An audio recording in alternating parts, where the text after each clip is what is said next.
Good morning, traders. Welcome to today's market review. This is Fred Razak at CMtrading. Today is November 11, 2019, and today is Monday morning. So starting out this week with the economic calendar, just one event coming out of today at 11:30 South African time out of United Kingdom. We have a preliminary quarterly GDP number coming out.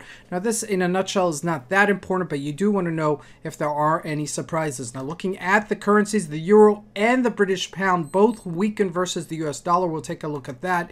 And on the back of last Friday, Dow Jones hits a new all-time high. But there's a major but here. Okay, this morning we're actually gapping a little bit down this morning, but we'll take a look at that on sentiment from China. And looking at the commodities, gold looks like it's steady at that lower support at that 1460-ish level, while oil this morning sells off. And looking at the stocks, the tech stocks were the ones to trade higher last week. The JP Morgans and the banks took it easy, while Microsoft, Google, and Disney are trading either on their highs or new highs or close to their highs, okay, pushing the market higher. And lastly, looking at Bitcoin finally breaking that support, and we take a look at some options there of what can happen with Bitcoin this week. But let's take a look at the markets and see what we can expect from today's trading. So we're jumping here into the Euro USD at a 4-hour chart. You can see right there. And we slowly trickled down last week. Okay, we mentioned this several times. This would be your resistance level after it broke this support-ish area. And sure enough, we've conceded over 50 pips. Now, again, this is not a major move, but you see how these things kind of subtly develop themselves. Okay, they start trickling down, and then you get the major move further down. Now at these levels, there's a little bit of a support level at this 1019-ish level, but not much. Okay, the real next support level is 110-ish level. Okay, which is significantly, something that is more a psychological number than an actual physical number. But looking at the GBP, we saw the same kind of weakness. Okay, and finally getting to that support level at this 127.60-ish level and bouncing off of it this morning.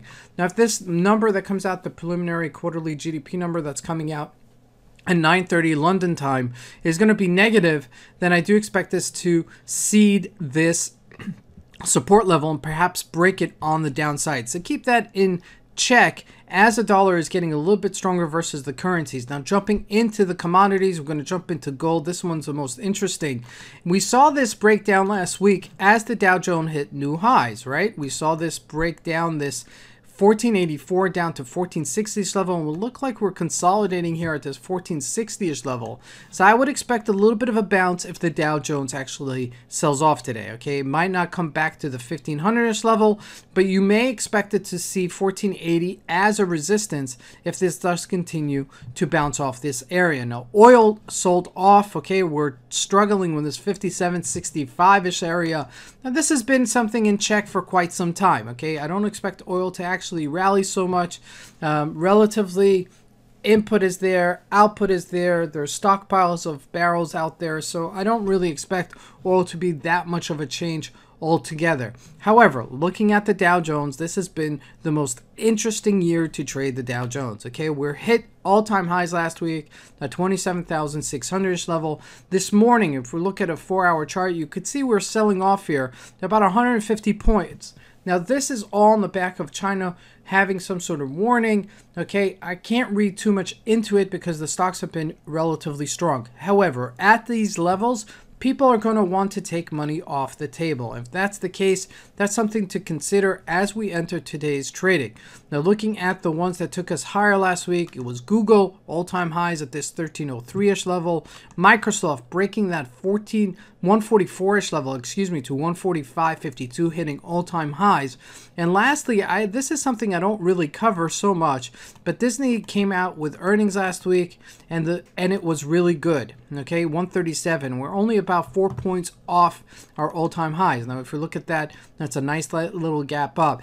Now, if it does secede, okay, if it does pull back, then this may have a fill in the gap kind of strategy here if we do that. Okay, so keep that in mind, as this may actually foray into a really great trade into filling the gap. Now lastly, looking at Bitcoin, this is something we've been watching it for a long time. Okay, we saw it throughout last week, a week and a half. It's been trading pretty much within this range, and we knew that this was pretty much a fade opportunity. This was the news that China was going to adopt blockchain And that's what catapulted the price of Bitcoin from 7,000 to the 9,000 area, and then finally consolidating and then breaking support.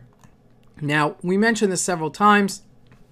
At this 9,000-ish level, this was support. And sure enough, your support becomes your resistance. And after we bounced off of it, we sold further. So right now, as long as we're not breaking this 8,700-ish level, I think we're going to be consolidating between this area. However, if we do break this area, we could definitely see it go into the low 800-ish area. Okay, so something to consider as this unfolds later this week. This is Fred Razak. If you'd like to see more of our videos, please subscribe to our channel on YouTube or follow us here on Instagram. I want to wish everybody a great trading day. Thank you.